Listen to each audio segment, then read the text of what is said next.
Dia nampak ada tapak kaki macam budak kecil. Assalamualaikum warahmatullahi wabarakatuh dan salam sejahtera. Selamat datang ke channel Ali Bosku. Baiklah, channel ini banyak menyediakan video-video yang menarik. Jadi jangan lupa untuk subscribe dan tekan butang loceng untuk update video-video yang terbaru.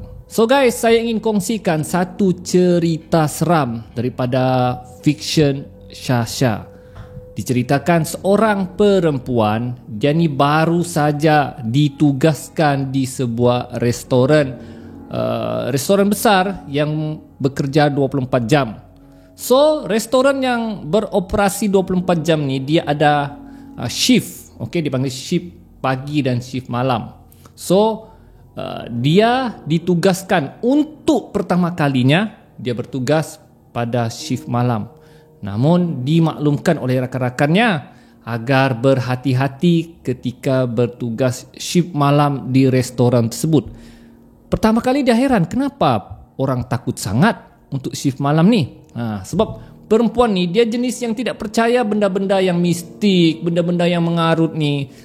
Dia cakap itu semua hayalan, itu semua pikiran, dia cakap ya. Dia jenis tidak percaya. Jadi dia dalam hatinya, apa peduli apa aku, pokoknya kalau shift dapat duit. So boleh dapat buat duit lebih lah kalau shift malam. So malam tu dia ditugaskan, cuma diberi nasihat oleh rakan-rakan yang pernah bertugas shift malam. Dia kata, weh, kalau kau bertugas shift malam hati-hati ya. Jangan kalau kau kena ganggu, kau larilah terus. Dia cakapkan jangan kau suka bersendirian pada waktu shift malam. Dia pun kata okey, no hal. So malam tu dia ditugaskan untuk mengira stok. Okey, mengira stok barang yang terletak di belakang restoran. Jadi dia tidak takut sebab ada ramai rakan-rakan yang lain jugalah yang bertugas pada malam tersebut. Cuma supervisornya bagi tahulah, kalau boleh tolong kemaskan barang-barang yang baru sampai dan cuba kira stok di belakang store berkenaan. Kalau boleh bilang supervisor itu jangan bersendirian. Ya, kalau boleh bawa teman-teman sekali. Supervisor di situ memang sudah tahu keadaan di situ sering ada gangguan. Tapi dia tidak peduli. Dia jenis biarlah aku sendiri, peduli apa aku, bukan, dia cakap. Bukan biasa bilangnya kan bersendirian. Tapi itulah kata orang, satu hari pasti akan kena. So dia pun pergilah ke store belakang untuk mengira stok. Dia tengok ada beberapa barang sudah sampai dari lori, telah dipunggah turun. So dia pertama suruh rakan-rakannya yang lain untuk bertugas untuk susunlah stok barang tu di dalam store. So tidak takut juga ada beberapa orang rakannya. Tap semua susun. Kemudian dia pun masuk ke dalam store tu untuk kira, kemudian catat, kira. Tiba-tiba guys, satu barang itu tepung yang disusun di satu rak yang tinggi, okey, yang memang sukarlah untuk dicapai. Dan semua tahu kalau bungkusan tepung ni dia agak berat, mapan berat lah, mustahil untuk jatuh. Tiba-tiba tepung tu terjatuh, pop, menyebabkan tepung berkenaan pecah dan bertaburan. Jadi dia cakap, Allah bilangnya, macam mana pula tepung ni boleh jatuh, dia cakapkan. Dan ketika tu dia bersendirian saja di bilik store tersebut. So dia maklumkanlah supervisornya dengan walkie-talkie. Dia cakap, tuan, dia cakap, ada satu pek tepung terjatuh daripada rak dan tepung tersebut pecah. Jadi macam mana supervisor? Supervisor beritahu, tolong kemaskanlah, dia cakap. Suruh pekerja untuk kemaskan tepung berkenaan. Nanti kita tengoklah macam mana, dia cakap keadaan. So dia pun ambil inisiatif untuk letaklah sementara tepung tu di tepi lah, di tepi supaya senang sikit untuk kemas. Dan ketika dia hendak ambil pek tepung yang pecah tu, tiba-tiba di taburan tempat tepung yang pecah tu, dia nampak tapak kaki bayi sedang memijak. Tu kalau macam kita pijak lumpur tu kan, kalau kita pijak lumpur akan menghasilkan tapak kaki kan. Begitulah. Dia nampak ada tapak kaki macam budak kecil, macam bayi. memijak di tepung berkenaan. Dia heran, tapak kaki siapa ni? Tapi kelibat orang tidak nampak, tapi dia nampak tapak kaki tu berjalan di tepung berkenaan. Kemudian dia rasa macam yang, apa benda ni? Bulu roma dia tiba-tiba mengembang. Dia sampai ke belakang dan jantung dia mulai berdebar-debar. Dia cakap, ini bukan manusia, apa makhluk yang memijak tepung. Dia tidak nampak, tapi tapak kaki di tepung berkenaan kelihatan, dan tapak kaki itu menuju ke tempat dia. Dan dia apa lagi? Bila dia nampak tapak kaki itu semakin menghampirinya, dia cuba lari keluar daripada store berkenaan. Belum sempat pun dia keluar daripada store tu, tiba-tiba pintu store tu tertutup.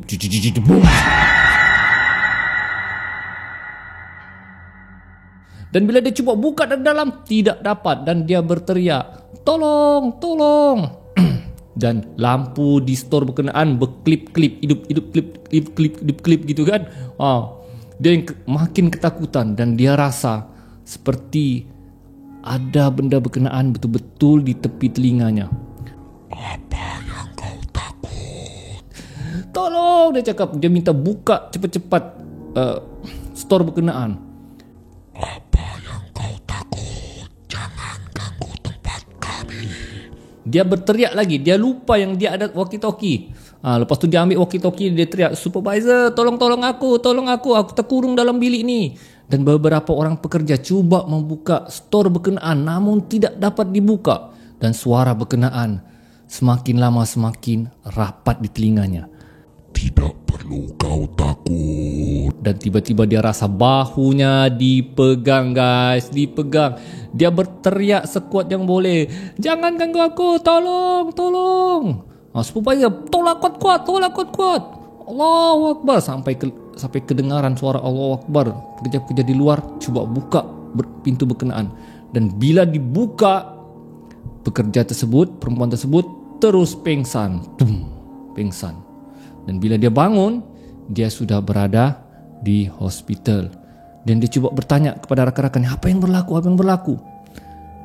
Dan rakan-rakannya beritahu, selepas saja bilik store berkenaan dibuka, kau terus meracau seperti orang hilang kewarasan, berlari menuju ke jalan raya. Kami terpaksa tarik, kawal kau, pegang kau kuat-kuat, dan kami nampak di belakang lehermu ada cakaran yang sangat banyak. Dan bila dia rasa memang betul, dia rasa sakit, dan baru dia tahu, itulah kali pertama dia rasa situasi yang sangat panik, sangat menyeramkan.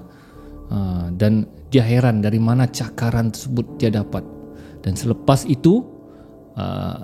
kejadian itu, tidak dibenarkan lagi sesiapa bekerja bersendirian di kawasan store berkenaan. Telah dikuatkuasakan oleh syarikat restoran berkenaan supaya beramai-ramai atau berteman sekiranya bertugas di store berkenaan. Dan perkara tersebut menjadi pengajaran kepada dirinya yang selama ini tidak percaya dengan akan cerita mistik. Tapi kali ini dia hadapinya sendiri, dan dia sudah mulai percaya perkara tersebut. So guys, itulah dia kisah seram kita untuk kali ini. So, apa-apapun pekerjaan, apa-apapun perkara yang ingin kita buat, kita mulakan dengan bismillah dan akhiri dengan alhamdulillah. InsyaAllah kita tidak akan diganggu oleh perkara-perkara yang tidak sepatutnya. Perkara-perkara mistik apakah, mulakan dengan doa, dengan nama Allah, bismillah, insyaAllah. Dan kalau ada gangguan pun, kita baca doa banyak-banyak, minta pertolongan daripada Allah. Mudah-mudahan kita tidak diganggu. Yang penting niat kita ikhlas untuk bekerja, bukan untuk perkara-perkara yang lain. Jadi setakat itu sahaja kisah seram kita kali ini. Kita akan berjumpa lagi di video akan datang. Ali Bosku, Assalamualaikum.